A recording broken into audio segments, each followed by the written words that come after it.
This is an interview with Delia, or Dee, Robinson, conducted by Collin Capurso on August 1st, 2025.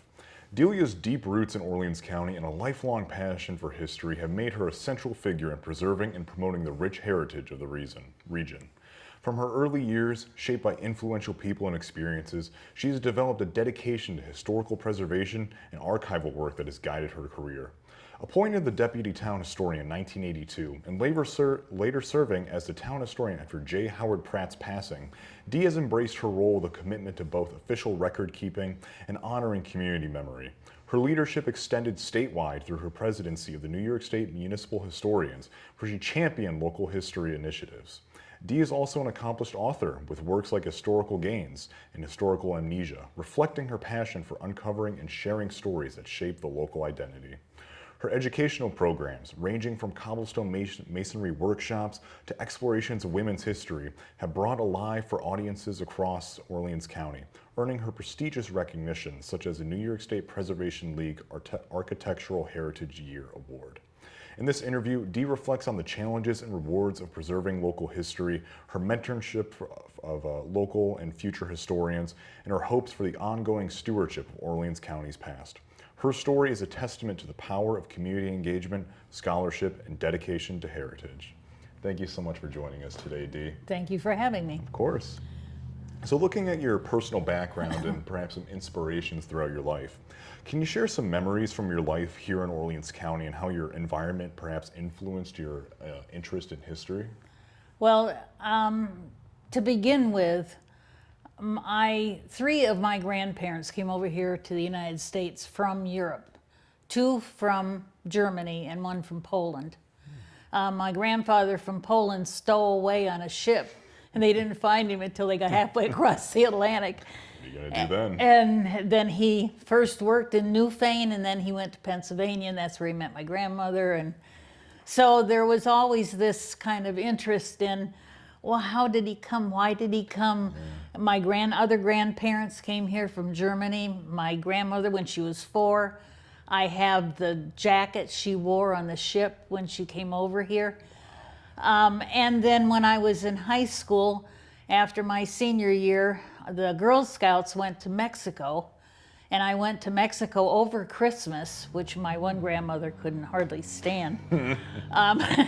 But we were in Mexico City for Christmas, and then we came back. I went 4 years to college, and the year I graduated from college, I went to Europe and spent 2 months in Salzburg, Austria, going to Salzburg University. Through that, went to 11 different countries on study and then tour, which is the way it was set up. So that summer I visited 11 countries, went to school in Salzburg, Austria. So there was all this background of being someplace else, being curious about what I was seeing, asking questions. And then I started work in Wayne County as a librarian. And I had gotten home from a trip on Saturday, had Sunday to put stuff in my apartment, and Monday I started work as a librarian in a high school. So my life has always been kind of going in directions, and I just was kind of keeping up with it. But I worked out there for about 5 years, met my husband. We decided to get a bigger house and moved out here. I was not familiar with cobblestone. I had never seen cobblestone before because I grew up in Pennsylvania. And I had seen 1 or 2 cobblestones in Wayne County, but it was somebody who drove past on the way to work. But when I came out here, we bought a cobblestone house here in Childs. And so once we started living here, I found out the Cobblestone Society was within walking distance of my house. Just a few doors down. So I walked down there to ask questions. And I guess I asked so many questions, they finally asked me to join. But I did find out about cobblestone and knew Bob Frash from Rochester, Bill Shelgren from the Buffalo area. They were on the board when I was out here, first got here. So I had lots of people to ask questions of and find out, and Bill Latin about the local people who lived in my house. And got addicted and joined the Cobblestone Society, and in that process helped to set up the Resource Center where there's information on cobblestones built in New York State, throughout the whole United States. archive and Yeah. such. I've Yeah. been able to do a little bit of research about the one directly across the street from me because of that work that was done in the past. Well, it was one of those things where Bob Frash had things in Rochester, Bill Shelgren had things in Buffalo, and here we had the Cobblestone Society. So I said, why don't we have a library here and put the whole collection where somebody can come and do research on anything that's in New York State or Wisconsin or Down wherever Midwest, else they yeah. might be. And we get tons of people that come in and say, we saw this one, we live right near this one cobblestone building, and we wonder if you know anything Yeah. about it. And then consult the archives, wouldn't you know? 9 times out of 10, it's on there. And Most of the time. That was the contribution of the people in getting it all in one place. Yeah. Rather than saying, well, there's this man in Buffalo. Well, okay, there's this man in Rochester, and he's connected with the University of Rochester. You'll have to call them. We got it all in one place. That's amazing. So that was, it just kind of snowballed like that after I started asking questions. Guess I was bugging people to the point where they thought, oh, we got to do something to keep her quiet. And would you say that's kind of what sparked your interest in history, or do you think it came prior to that, I especially think with your family lineage? I think it came, I think it was always kind of there, and it just kind of blossomed. Gotcha. The interest was there, the curiosity was there, especially my grandfather that came from Poland. We didn't know too much about him. We didn't even know if his last name was his real last name. Oh, one of those things. We think he changed his last name For assimilation. for an and stuff. Italian last Yeah. name as he snuck out of Poland and stole away on a ship. And they didn't find him till they were halfway across the Atlantic, and then they put him in, and my grandmother said he used to tell about being in the kitchen, sitting at the table on the ship and peeling potatoes Yeah. and set them down on the table, and the ship would shift and the potatoes would roll on the floor. So he was on his hands and knees gathering up potatoes. I mean, what are you going to do with a stowaway that you find halfway across the Atlantic? What are you going to do throw there? him overboard? Throw him overboard. Yeah. So he ended up coming to the United States as a stowaway, which kind of gets me interested in knowing he left his mother. Yeah. The story is he went over a fence to get out of where he lived, decided he had to see his mother one more time, went back over the fence, gave her a hug and kiss, and left again. So, and I don't even know if that was his real last name, my grandmother's married name. That's so interesting. So it got my curiosity, I Yeah. guess, wanting to know things when I first heard about them, digging a little bit more to see if what I was being told was true or Definitely. there was more behind it.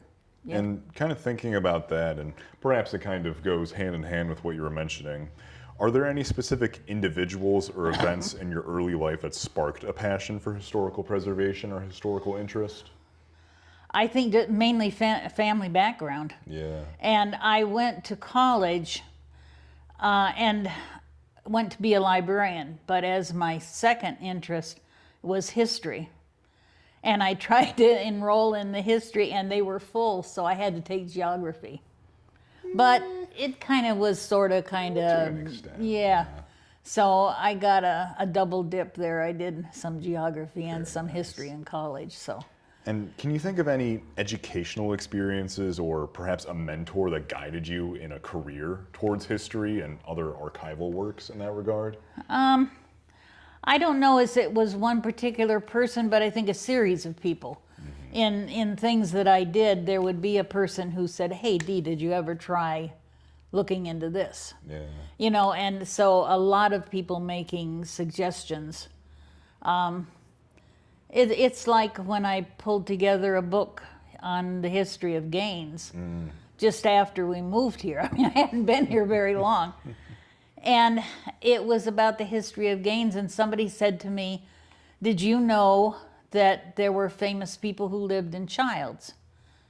And I said, no, who? Oh, who are you talking about? Yeah, I mean, this little Four Corners. Yeah, you don't think much of it. Farron Fraser, who was an author and did radio programs, wrote the scripts for radio programs. was here, and his wife was a pianist for the Rochester Philharmonic. Huh. And who'd have thunk it? I mean, No, seriously. well, and yet that got me interested, so I started digging in their background. Yeah. And found an interview with them and got some quotes from interviews with them and put them in that Gaines book. So, Yeah, I mean, there's tons of little local people that are from this area. I mean, you have Bedell, the woman who convinced Lincoln Yes. to grow a beard. Yeah. Probably the most famous is George Pullman, of course. Yeah. But all these little bits and pieces. but there are other people that influenced American history, not just Albion or Orleans County or Western New York. It's fascinating. And once you find, then I get addicted. I've got to find more I think what I and find more. most interesting about history, and especially being a historian, is that it's kind of like a puzzle that you're putting together. You might be missing this one piece, but sometimes it's the integral piece. Other times, you don't need the piece, but you can. Or when you find it, it doesn't really do. You got to find another piece that went with it. Yeah. It's an incredible thing to look at. Yeah. Yeah. And throughout your life, you've had various responsibilities. And in 1982, you were appointed as the deputy town historian under J. Howard Pratt, one of the founders of the museum. Mm-hmm. How did this opportunity come about, and what were some of your responsibilities? I think probably it came about because I wanted to know more about our cobblestone house. And I would find out about Howard Pratt was the historian. So I would call him and tell him who I was, and I've got some questions about this house I'm living in. Would you be able to help me? Yeah. And so I would go out there, and Howard and I ended up with a friendship.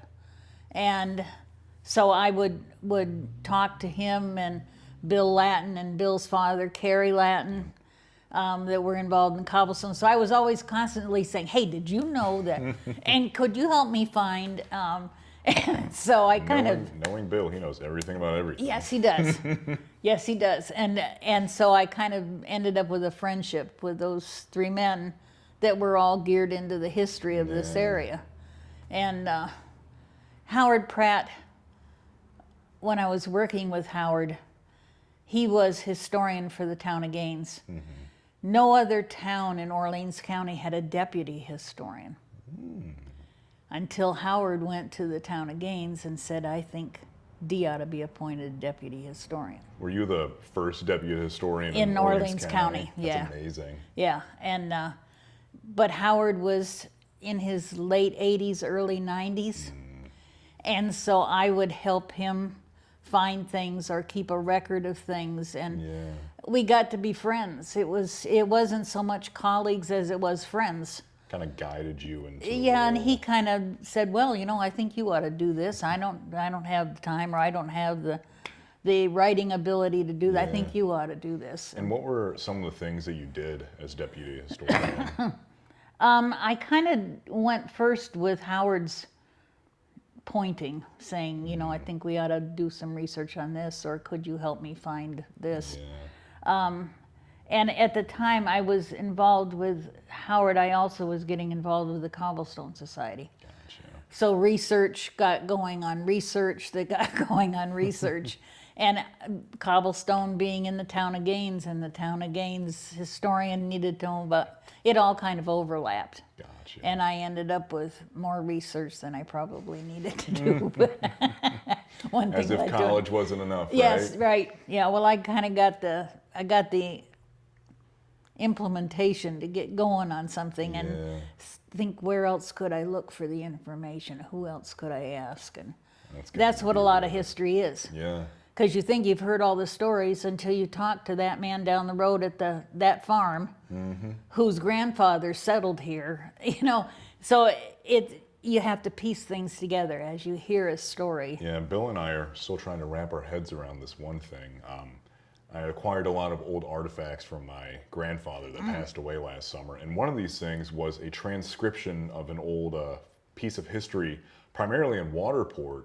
But there's this one story of a man named David Bullard who got basically trapped in the canal when it flooded. Oh. And he was riding, according to this document that we were reading, on the top of a pig pen all the way down the canal for about 2 miles But the way Bill had always heard it was that it was on top of a chicken coop. So we don't know which is real. Yep. And that's just, it's one of those things. I mean, it's subject to conjecture in It some is, ways, and but that's the beauty of it. Some of it has to do with what the person said, Yeah. but it may be somebody who saw him Saw it. going down the canal and said he was on top of a chicken coop. And then maybe that's And maybe it wasn't. Maybe it was a pig pen. Who knows? But it was something wooden, and he was on top of it, and he was going down He the was canal. going down the canal. That's a sight that I wish I could see. Yeah. And then after Mr. Pratt passed away in 1988, you became the town historian. And how did you approach this new role? What were the primary objectives? I was kind of overwhelmed, to be honest with you, because Howard lived here. Yeah. He taught here. He spent his whole life Knew all here. of it. And I'm the newbie on the block. And I forerunner. felt I had a lot of catching up to do, Yeah. to learning the basics. So I really started with going through pioneer history of Orleans County and landmarks of Orleans County and trying to learn the history of Gaines. Kind of like a mental map in a way. Yeah. So I had to try and fill his shoes, and that was a little hard to do, being a new I person. can imagine. And I mean, Pratt left behind an incredible legacy, too. Oh, yeah. And it just, with somebody living there, and his family lived there. Yeah. This is a man in his early 90s, and his family lived here. So he goes back like 3 more generations behind him. It's kind of hard to play catch up when you're a kid from Pennsylvania. Yeah, and I should have asked, when did you move here to Orleans County? Well, it was about 1976 or so. Gotcha. Mid-70s. Yeah, just about. about when the celebration for the The bicentennial. Yeah. Gotcha. So, yeah, that's the year that we moved out here. And what did a day's work kind of look like as historian, especially here in Gaines? I mean, you mentioned being the newbie and kind of figuring it out piece by piece. Yeah, well, it's being the historian is really, you're your own guide. Yeah. It is a matter of hearing a story and think, oh, I wonder what else went on with that. I wonder where he came from. I wonder what he, and so it's getting that little piece of history that you don't quite understand, Yeah. and doing the research and trying to piece the thing Filling those together. gaps, yeah. Yeah, because it's like our house built of cobblestone, but it was updated at the turn of the century, and a top floor was added Yeah. on. The cobblestone is still down here. The cobblestone is the wing that goes out back, but the top of it was modernized Yeah. just after the turn of the century. And we have a bay window in our, and what I've been told, which is, this again is gathering history, but in talking to family members, that bay window was put in because Mr. Balcom, who lived there, was the first person to develop polio in this area. Wow. And he was bedridden. But he knew 2/3 of the town. So they put in a bay window so they could open up the windows and he could talk to people walking up and down the Ridge Probably Road. Give him a gift or something. Or stop and say hi and how are you doing and did you hear so-and-so did this? They could stop and talk to him while he was in bed in the bay window. So, it's amazing. Those little tiny pieces of local history. And but they're fun. perhaps in the grand scheme of things, they don't matter as much, but it helps contribute to the tapestry and the framework of our Right, town it helps and you the to community. understand what was going on. Yeah, and I think especially that kind of ground up history is extremely important. Yeah, I think so too, because now, polio, that's an old thing. Yeah. We've got a lot worse things now. But not really at that time. It was the worst thing. Yeah. It was, people were debilitated. They were in bed and could not move. He was the first case around here. Just so crazy. So, the bay window and lifting the windows, and he could talk to people who were still walking up and down the ridge. Yeah. because there weren't that many vehicles. Yeah, if you were rich and well-to-do, you had a vehicle, but not everybody had one, and so people were still walking up and down the ridge. Sure, certain kids probably remember walking to school or something. Oh, yeah. Seeing him Yeah. hanging out there or whatever. Yeah. Right. Yeah. So it gives you a whole different view of history. It's incredible. And then you were also a past president of the New York State Municipal Historians.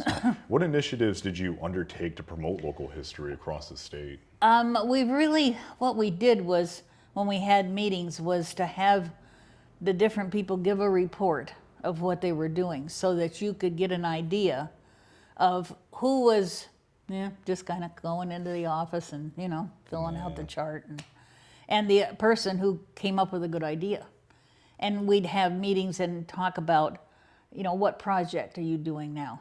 What do you think? Why is it important? And what you're doing?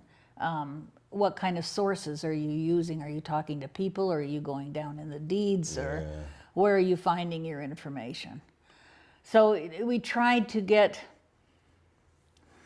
some municipal historians just had the office. Gotcha. And other ones were real workers and trying to fill in old pieces of history that nobody knew about. And so it was kind of like encouraging people to do a better job at their historians. Like a scholarly circle in a Yeah, way, or yeah, an kind of. intellectual hub, so to Right, speak. and we would ask questions, and people would talk about what they were doing, what their latest project was. And somebody else would say, hey, I could do that at my house, Our community had the same sort of thing, the railroad coming through or whatever. Bouncing ideas off one another. And that's a beautiful thing. Yeah, it is. It is. Kind of looking back at all of your time as historian, deputy, and president of this, do you have any memorable discussions or findings or anything among the sort? Maybe someone had a dramatic outburst or something. No, I can remember having a lot of meetings, and people from Long Island, and we had people from all over the state. Wow. And I was president, and we were at a luncheon, and we had a round table, and there were about 8 of us at this round table, and we got to laughing, telling jokes, and laughing about some sort of research that we did that we ended up with a brick wall or whatever. And we got to laughing, and then the head of the servers came out and said, would you people please keep it down? And I thought, here's a bunch of historians talking history, and we get told to be quiet because we're too loud. No, but it's been fun. It's been interesting, and it's not all sober and, very serious kind of things. There are fun things that happen too. Able to have the perhaps odd stories, yes, or the humorous ones, as I mentioned with Bullard floating down the canal. Yes. It was probably a big deal, but looking back at it 200 years in the future, you're going, it's pretty funny. Yeah. Yeah.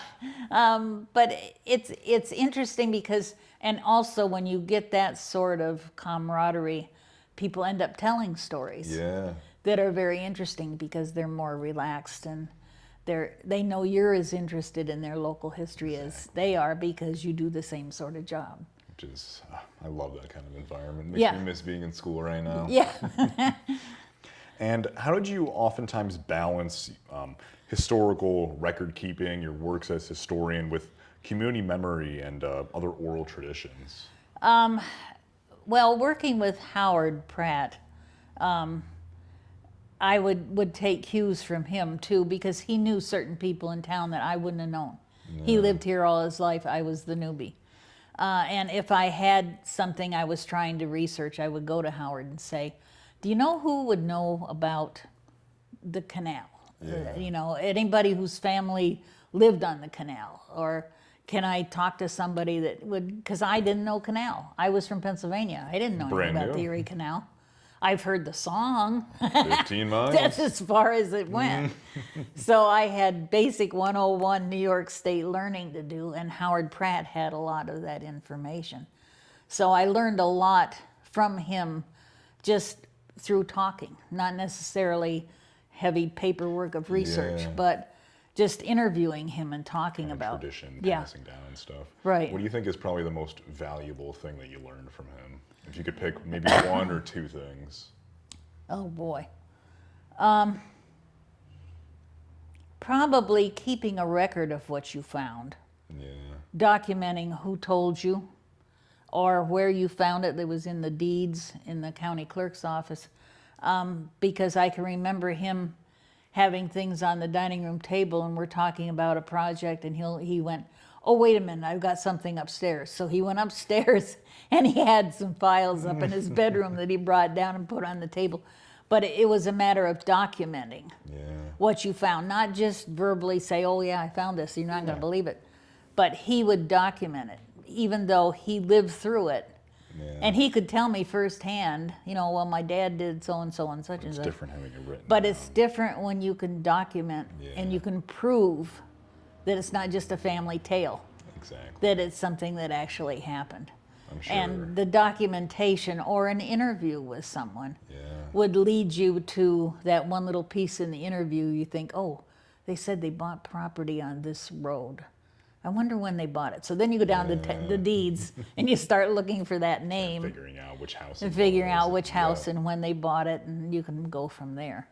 It's amazing. So, I'm sure you can relate as a fellow historian that it's very difficult that people don't really write things down anymore. oh yes. It's a lot of fun to dig through. It's a challenge. It's frustrating, but it happens. Yeah, and one of my pet peeves too is everybody thinks, well, I'll put it on a tape, a videotape, or a verbal tape. But what happens if you don't have a machine to run that? Yeah, I mean, technology is ever evolving. You can have that, but transcribe a written one to back it up. And I can file that written one away, and I may never use it, but I've got it in case something happens to that verbal or visual record. That's part of the reason why we do a digital recording right here. We can save it on a card, we can upload it, it can be found on numerous websites, so it's backed up in 5 different locations. And if, say, one of them is lost, you can always find it again, and we can generate subtitles for this. We can generate transcriptions off of this. This will recognize our 2 voices and pick them apart and make its own separate thing. Well, and you know, from being down at the library in town, you've got the tape, the discs, the CDs, but you've also got the transcription of typed up what was those on that disc. Those had to be hand typed at the time too. So make it more than one source to have. Because something on just one source, if something happens to that one source, all your information's you have to think gone. about the audience too as well. Some people, maybe they're blind and they can't read it, but they can hear it. They can hear it, Vice versa. Yeah. Makes it much easier to access those Absolutely, things. yeah. And you've also had numerous contributions to local history. You've authored several books, including Historical Gains and Historical Amnesia. What motivated you to write these kinds of works, and what impact do you hope they've had on the community? I guess because I found things that other people couldn't tell me about, or things that had not been researched, like women's history. Which is If you scarcely pick up known. any history book, it's going to be the men pioneers and what they did, and you might find 5 women in that whole 5,000 page mother book. of someone, or they whatever. were the mother, and they made great meals. And all the cult of domesticity more than anything. But the first 3 permanent settlers in this county were women, because 2 of the husbands died and 1 woman came here on her own. Yeah, and that's just glossed over entirely. And it's just, okay, they were settlers. Well, hello. What did they do? They brought people in. They had families. And to me, women needed as much credit as the men did. I mean, as settlers. They've had autonomy and stuff. Right. And they have agency throughout history. They deserve that voice. Well, and Brown's Berry Patch would not be there if Bethua Brown hadn't stayed after her husband died. Exactly. And the Browns, all of their heritage comes because of a woman staying in the wilderness in the 1803. You mean to tell me it wasn't a man? Yeah, believe it or not, that woman stayed, and she actually made something of her life. No, but that's the tradition of history for years and years and years. Who was the pioneer? Well, John so-and, or Bill so-and-so. Yeah, but there were women involved too, but their stories weren't told. Never. And that's what got me addicted. The more I was told, it was the man, the more I digged into the woman. Which was probably prejudice, but I did it anyway. That's the way to do it. So, I mean, especially part of the reason why we do these interviews and looking around at all these people, I mean, everybody has a different story, whether Oh, it be yeah. a man or a woman, and what contributions have they made. And you've accomplished so much in your life, and Well, you can compare that to other people, but it's something that you've taken upon yourself. yeah, And that's the it's important something part. I got interested in, like Yeah. I said with the women, that nobody had told their stories. So I started digging for the women and ended up coming up with several of them. I think that's honestly one of the best things to do with history. Yeah, yeah. And are there any stories in particular that stood out to you during your research, perhaps writing these books or any other research throughout your time as historian, for example? Oh, gee, I don't know that there's anything in specific. I guess something like Farron Fraser, who wrote for radio, Yeah. wrote the script for Little Orphan Annie, and about 3 or 4 other radio programs, lived here in here in Childs. In fact, on this side of the road, about 3 houses down, the brick house across from the Village Inn. John Proctor's former residence? No, Or the smaller Gotcha, the one next house door. that's kind of hidden in the Yeah. brush. Yeah. Farron Fraser and his wife lived there. And he wrote for radio, wrote programs for radio. And the radio, like CBS, that tried to get a hold of him, Yeah. would call the store because he didn't have a phone. Try and get his And so they attention. would send some over to get him, and he'd have to go over to the store to take Pick up the from phone. New York City that he had a contract to write Little Orphan Annie or whatever it was he was doing. And meanwhile, while he was doing that, his wife was playing piano for the Rochester Philharmonic. And to think this little Four Corners, Yeah. So those much. people lived here and functioned here. And, well, Horace Greeley owned the Ward House. the Ward House, Yeah. which is part of the museum, because he was helping his aunt and uncle live Ooh. there. Were considered risks for acquiring a mortgage. Yeah. Maybe Greeley should have listened to his gut. Yeah.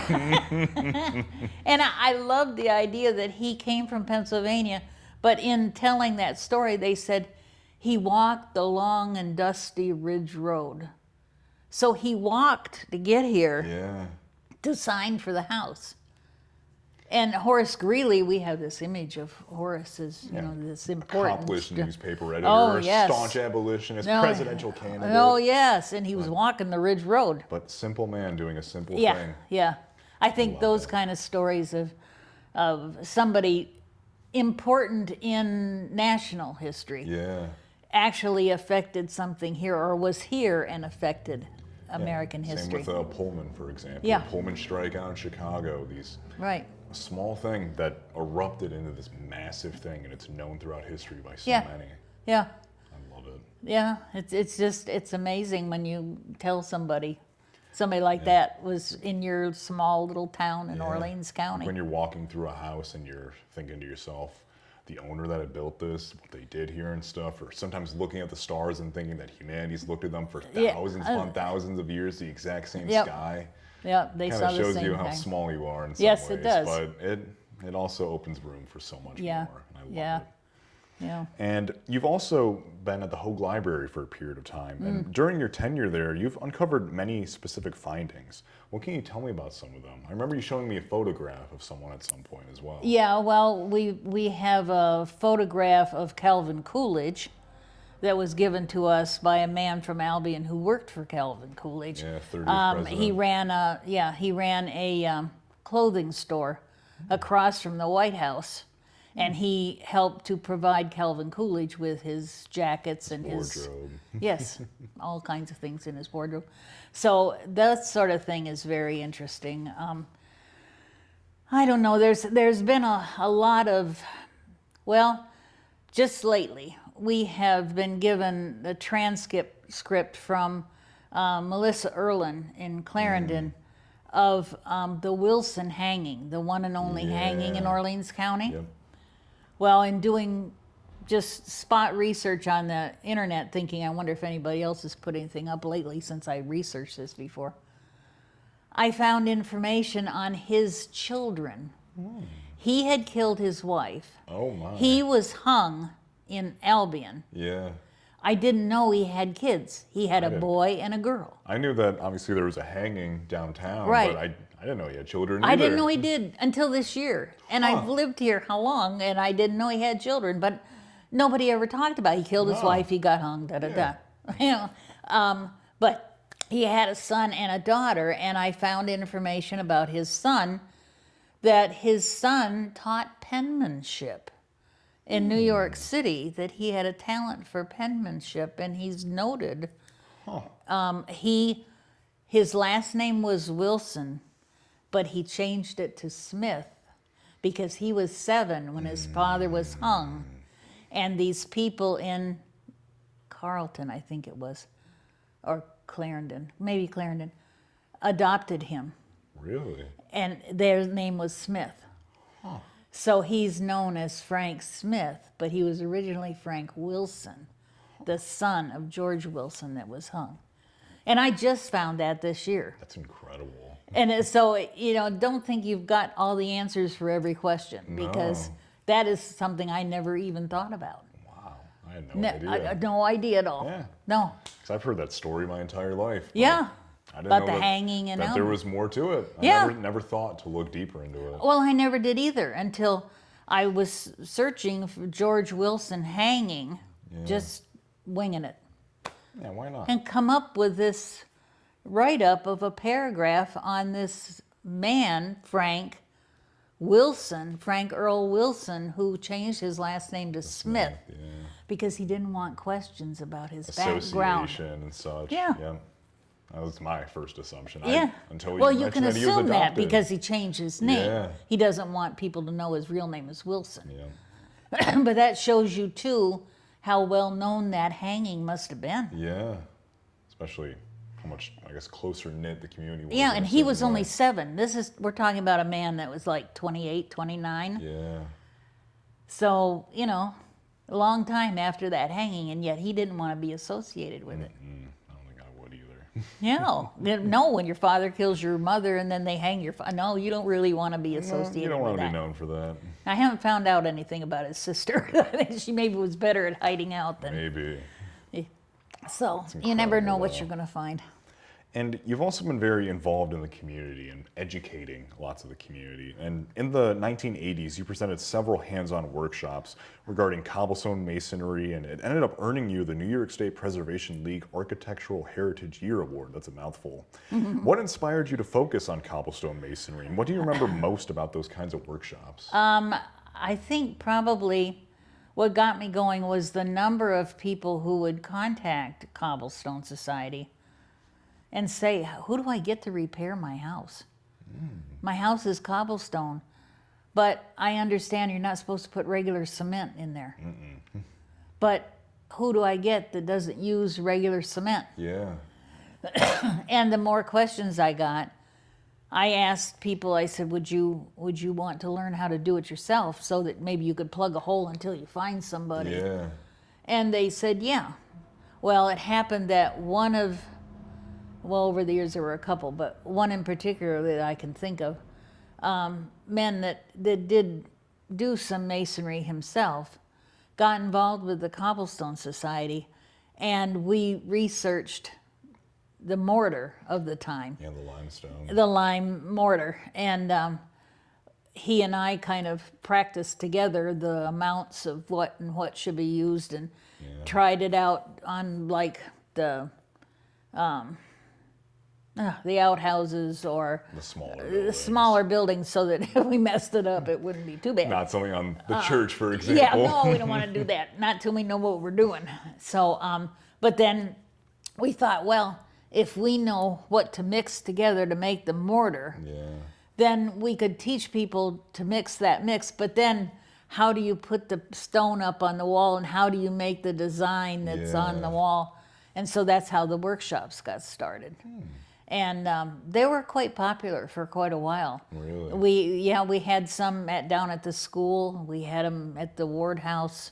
We had them only on cobblestone property, but people came and wanted to know how to mix it because they wanted to fix that one part on their house or whatever. It's incredible. So, yeah. I mean, truly is a lost art. It is.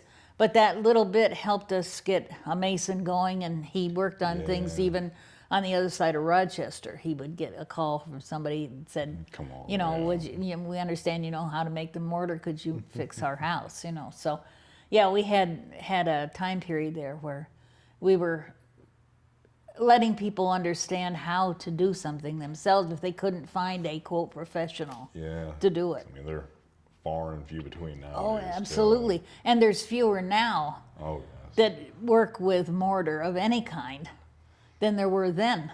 Yeah, I mean, especially after 1860, it's all Portland cement. And that's Yeah, the new one. well, and that's the problem with repairing a cobblestone house, because not everything was Portland cement. It was old mortar, I mean, not it's cement. a very hands-on process Yeah, too. I mean, yeah. You have to fire the limestone in a kiln. You have to wait for that to cool for a day or Yep. so, and then you have to take it out. You have to build a pit, throw in the water, add in Right. the sand, mix it together, and then put it into the stones. And the stories about covering up the walls so nobody could see how you were doing. No, that wasn't it. If the sun was shining directly on that mortar, it would dry it out too fast, and the mortar would shrink, and then you'd have to repair with a repair that you just did. Yeah. So the interpretation of why things were done was, that's like local gossip, you know. And I've heard that, especially they tried to complete cobblestone buildings in less than a year, at least before winter time. Yes, Especially. yeah. I can imagine having ice and other elements going against an Oh, yeah. exposed wall like that. No, Is you wanted not to get pretty. going early enough where you could get it done before the weather turned Yeah. bad. Yeah. So interesting. Yeah. And what can you tell me about receiving the Architectural Heritage Year Award? And what did that recognition mean to you both personally and professionally? I guess it meant I was on the right track. I actually had done something that other people thought was worthwhile. I was trying to fix a problem here and to help people that had cobblestone houses in New York State or further. Didn't think about it being, oh wow, nobody's ever done that before. I was trying to help solve a problem. Yeah. So it was very flattering to be given a state award like that, to acknowledge what I'd been working on. Because it was a matter of, there was nobody that knew how to mix the mortar, or, you know, there was maybe, you could count them on one hand, the people in Handful of New York people, State that yeah. knew what soft lime mortar was. I mean, try finding someone that lives out in California that knows how Yeah, to do it. right. Probably very few people, if any. Well, yeah, because they were not, this was used with stones, once in a while with brick, but mostly with stone, whether it's field stone or cobblestone. And the abundance here is far more than Oh, you find yeah. anywhere else. And Yeah. you have the quarries for the limestone deposits as well. You can harvest that. And, Yeah. I mean, it's why Well, there's and, such a huge and we concentration. here, and I'm going to talk about that this next week at the library, the canal coming through influenced how this property was used, because Yeah. all of a sudden we had a way to ship produce. Yep. Before All these that, all you settlements. had was Ridge Road and what we know as 98, which was half swamp.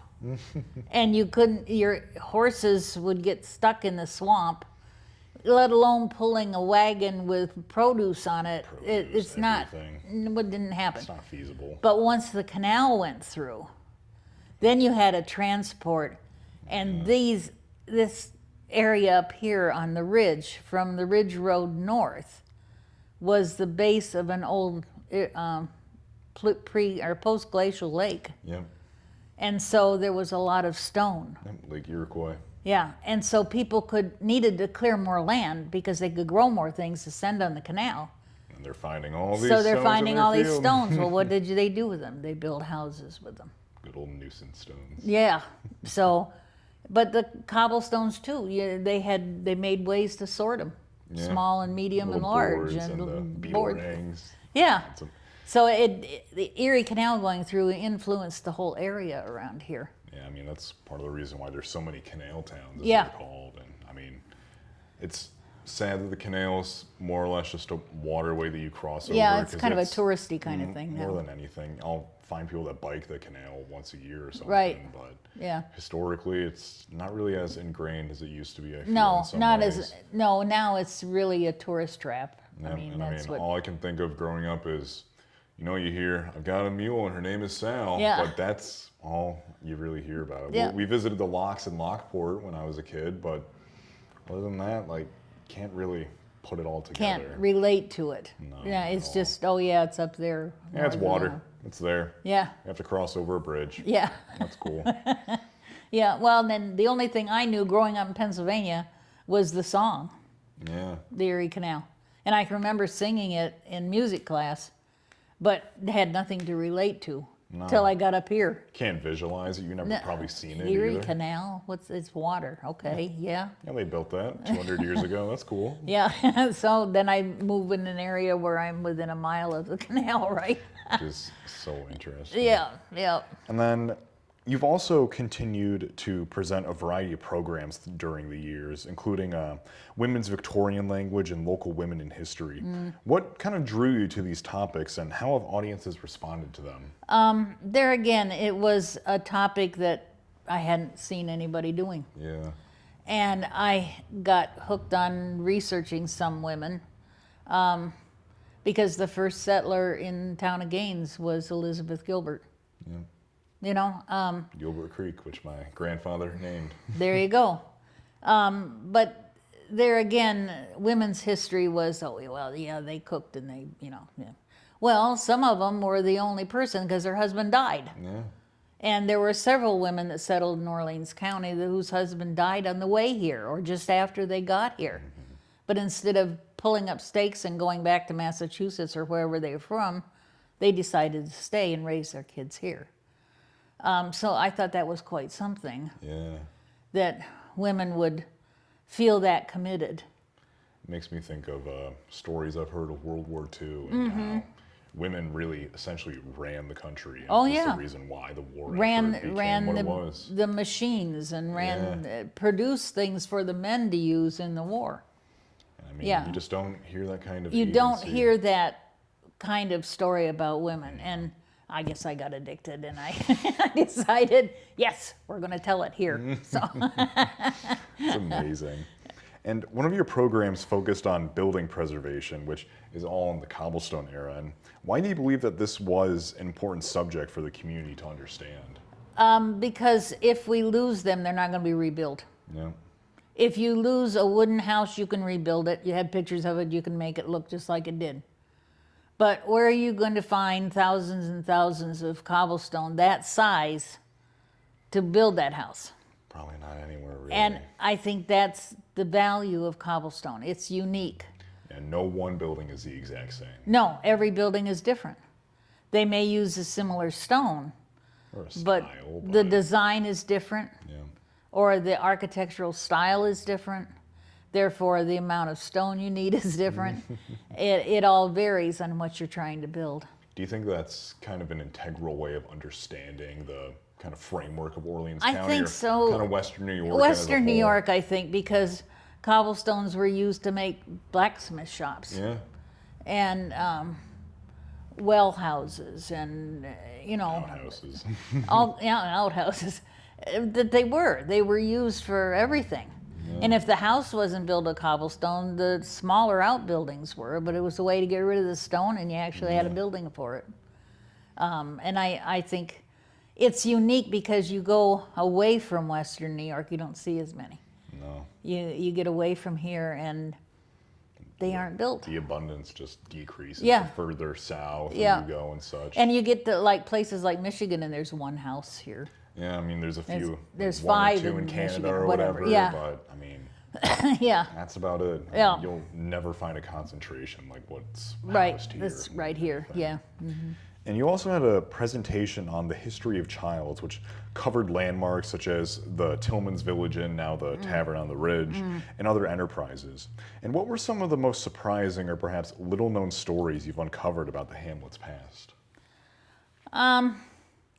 I guess probably like I mentioned before, Farron Fraser that lived here was well known in the whole United States. The tavern was here very early and was kind of the stop off. Every 5 or 8 miles there was Yeah. a tavern. And like there was one in East Gaines, and there's one here, and there's one in Oak Orchard. Yeah. So it was every so many miles that the stagecoach or wagon Place could to travel stop, yeah. before you needed another tavern. So the idea that, and this was a crossroads. This was north and south, and east and west. Yeah. And north and south was to get to the lake, Yeah. and also from the lake to the canal, or vice versa. So it had to go through Childs. So you had this busy intersection, which was a itty bitty tiny little village, Yeah. but it was a main intersection between east and west and north and south. And I got interested in knowing what had happened here and who lived here and Yeah, the people why that did it passed through survive. I mean, Yeah. you know, even this building, this is a big brick building. Yeah. 18. I think 20. Like 30, 18. I think it's 1834. I was going to say, I think Pretty sure 34, same but year as the church. yeah. But that again was connected to Proctor, Yeah. because it was his brother that had it built. So because of John Proctor, this area is here.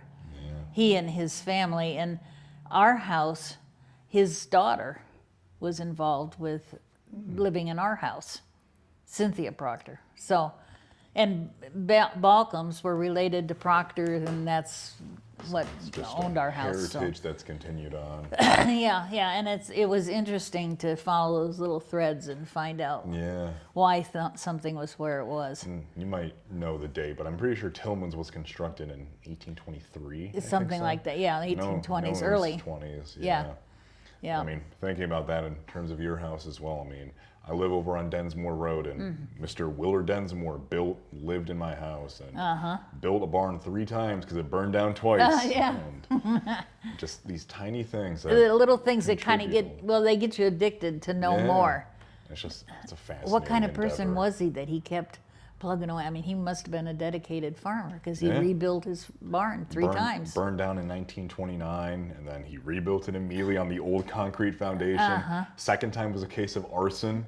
Rebuilt it a Rebuilt third it time, again. and it's what it is today now. Yeah, yeah. And inevitably, he had to give up his farm work, but I mean, it's how it goes as you Yeah. age. But there again, that's the history of a dedicated farmer. Yeah. He had his land, he had his house, and he was going to have that barn. And what did they contribute to the community? Yeah. In what ways did this flourish and happen? Right. I mean, I think the interconnectedness is something that is truly fascinating Yeah. to witness and explore Right. all together. Yeah, I think it is too. Yeah. And kind of reflecting on your life and your legacy, what do you believe are the biggest challenges in preserving local history today, and how can communities address those challenges? I think part of it is when you're documenting any history is to make sure you're not just documenting gossip. Yeah. You got to try and follow the thread. If it means going to the county clerk's office and tracking a deed, then that's what it means. If it means going to the town hall and looking for information there. But try and document so you know for sure what you're saying is true, not just gossip. When I say that, I think of my grandmother and my husband's mother. It's a good thing they weren't in the same community because they would pick up a phone and listen.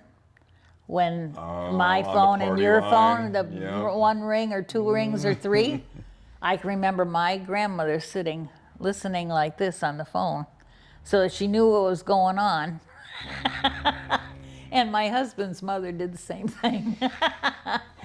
So, you know, it depends on where you get your information from. Yeah. And can you really document it?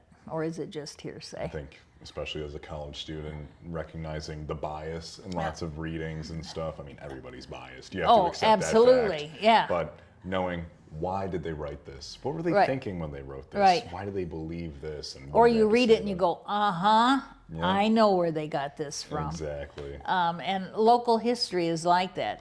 Very much You so. have to take it, it's like oral history. Yes. It's what your opinion is. Yep. But it doesn't mean there isn't a hint of reality Yeah. that you could follow up. I mean, these stories always change and alter a little bit throughout time. Yeah. Like I said with Mr. Bullard, who was riding on perhaps a pig pen or Yeah, a chicken coop. or a chicken coop. I don't know what it is right now, Yeah. but someone might have heard or seen something different. Right. But he was riding down On the something. water. So it's like the water flooding at Gaines Basin. I Yep. mean, the canal broke and the water just flooded the ground. Also, you have to think that somebody who's relating what happened, part of their panic is telling them Yeah. what that is. So when you look at especially oral history, you have to think about, you're not doubting what they're saying, but just doubt the little pieces. Yep. Make sure it fits together. Exactly. And if you hear something different, follow through Yeah. to decide, because sometimes you can't prove right or wrong. No. You can prove different angles from the same story. You can make your own opinion, of course. You can but, make your own opinion, but it should be listed that my opinion is. Yeah. Or Instead of- it's the belief of many that It's a et belief cetera, of et many, cetera. yeah, yeah. Give yourself an out, because unless you can, on the Bible, swear to it that it happened that Last thing way. you want is the townspeople raising pitchforks. Yes. And you don't want somebody's grandfather to get the bad vibe.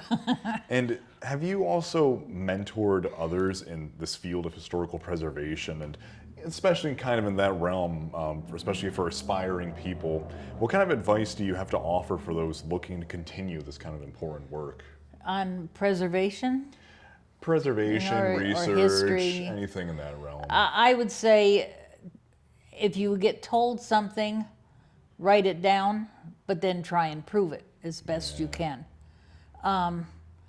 I know, because I speak from experience with my own grandmother, who would tell you something that happened and you find out later that, yeah, it kind of happened that way, but it wasn't exactly. So-and-so really Embellished didn't do that. slightly. It was embellished. But if you're going to do local history, you've got to try to prove. Yeah. And it isn't that you're not believing somebody who tells you, but what I remember and what you remember could be completely different. Yeah. Because you saw something from a mile away where I saw it right up and close. Exactly. So you have to take their word for it, but don't offend them. You have to take what they say and then try and prove what they've told you Definitely. before you go and tell it as gospel. 'Cause I mean, I'm sure every person in this town knows the urban legend of a man that jumped through the decaying body of a cow inside of the canal and stuff. Yeah. I don't know if it's true or not, but it's an urban legend that's been told for Right. generations. And Right. It's a fun little trivia thing, I Yeah. suppose, but is Well, and it, it's is it authentic? like when the bridge collapsed. Yeah. You get so many stories about the bridge that collapsed and who was involved and what animals fell through, and this guy that was walking across this tight rope from one building to the other, Yep. and that's what everybody was watching. And yeah, so right there, and it's on a plaque, but you really don't know all the details. Because you can get the newspaper article. There were extensive newspaper articles that for were written sure. about it. But to know exactly what happened and who was actually killed and if they were, fell out of their wagon and they were crushed by a Yeah. horse or whatever. I think that's an important framework, especially for, the contemporary eras. Yeah. I could read Fox News versus CNN. and Yeah. It might be on the same topic, but But could be very different angles different. on the same Exactly. story. Yep. It's Yeah. horrifying, but it's Yeah. also beautiful in some regards. Yeah. And as you reflect on your career, what are your hopes for the future of historical preservation here in Orleans County or Western New York for that matter? Just that it be taken seriously and not be just, oh, I'll tell you this story and then forget about it. Try and prove what that story is saying. Were those people, did they actually live here? What, who were they related to, or just the background of the story? Because, there are stories that you can write up and say, this is local stories about, and label it as such. But if you're going to tell it as gospel truth, You got to back it up. Exactly. You got to make sure the details are right. And then, is there a legacy that you've hoped to have left behind, I considering all of your haven't work? really thought about a legacy other than, I mean, I did books, I related the history. I guess maybe that's my legacy, is what I could put in print so that other people could read it later. And I don't think any of those contributions will be overlooked in any way, shape, or form. Well, it was done because I got hooked. I got interested. Not because I necessarily had the background for it, Yeah. but was curious. I mean, learning is a lifelong endeavor. It is. And I guess the thing that I would want people to remember is you hear something, document it. Yeah. Make sure you can back it up. Check the facts. And because you check the facts doesn't mean that you're degrading what you were told. No. But sometimes if you check the facts, it makes a more interesting story than what does. you were told. Mm-hmm. And that is something that I think needs to be done more often, is checking the facts of stories that are Understanding told. interpretations of these things. Right. And, Yeah. Yeah, because I mean, and I enjoy oral histories as much as anybody. for sure. But it doesn't mean that everything in that oral history is gospel. Because it can be a story that was told, or somebody saw somebody, and I think that was Bill Smith, but it was really Tom Jones, and so things like that happen, not because it's done on purpose, but just because it happens. But if you're going to do documentation, then you've got to try and make sense out of it and prove what you're writing. Definitely. Yeah. And that about concludes the questions that I had Okay. for you. Are there any anecdotes, stories, or anything that you'd like to share before we conclude the interview? Oh, I don't think so. I think we've covered most everything. Sounds good to me then. Well, thank you so much for coming by today, Dee. Well, thank you for having me. I appreciate it. The museum appreciates it, and I'm sure those that potentially watch this in the future will also appreciate it. I hope so. Thanks for you. having me. Of course.